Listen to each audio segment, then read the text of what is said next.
to all the world, to all the world, to all the world.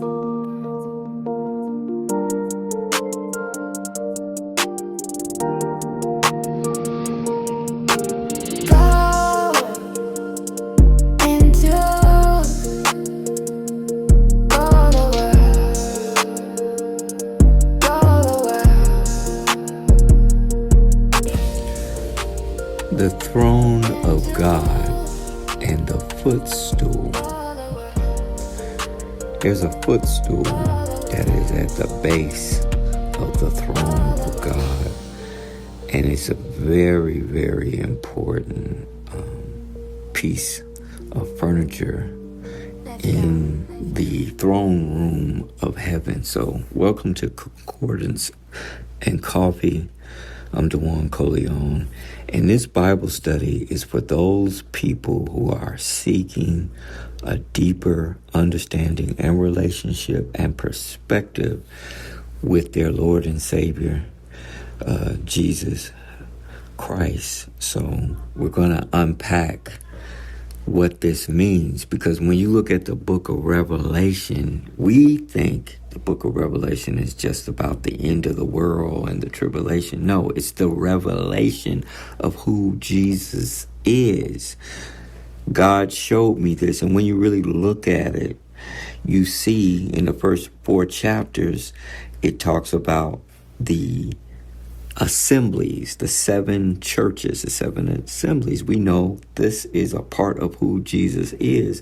And then from chapters 5 on to the end of the book of Revelation, it explains why Jesus was worthy to open the book, to release the seals, and the events that ultimately bring him back to earth to reign for 1,000 years before there's a new heavens and earth created. So understand this part right here, the footstool. See, we have been trained in modern evangelical Christianity about levels, and you trying to get to this level and that level in God. And that's true, points of access, levels, but you don't understand that it starts at humility and it ends at humility. We're going to show that the same humility that Moses had to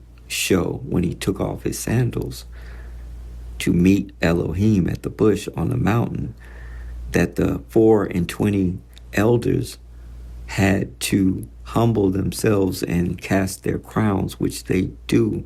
In the text, it shows up 6 times in the book of Revelation of them casting their crown in humility before the throne at the footstool of Elohim. Understand, you don't go levels up in God. No, the access is through the same posture of humility. You see, people think as they go up in these levels in God, they get prideful. And what happened to Lucifer? He got prideful. And what happened? He was cast out of heaven, out of the throne room. He didn't have access, because that footstool there is to remind you who is sovereign over this. So let's look at that. Revelation 4:4, you see where you have the 24 seats for the 24 elders who are clothed in white with crowns on their head. And in verse 10, they fall down before Elohim, before God, and worship him that lives forever and ever. And they cast their crowns before the throne, blessing and worshiping God. Their crowns don't stay on their head all the time. They're not in pride. They're not like how bishops and pastors today try to lord over the people. No, to get to the most highest inner realm with God, which is in this throne room. Everybody ain't up in this throne room like that. You have to come correct. You have to be in the right posture. And even though they were seated around the throne and they had crowns, They were casting their crowns before God. Revelation 5:8 says that as we understand this revelation, it says he had taken the book. And he's talking about Jesus, elevated Jesus, who had been told to sit by God until he makes the enemies a footstool. Now, come at the footstool. Now he takes the book, and the 4 beasts and 24 elders fall down before the Lamb, which is, we know, Jesus. And they have harps, they have golden vials, or those bowls with full of odors, which are the prayers of the saints. So these 24 elders help mediate, and hold the prayers of the saints before the throne of God. So what is this footstool?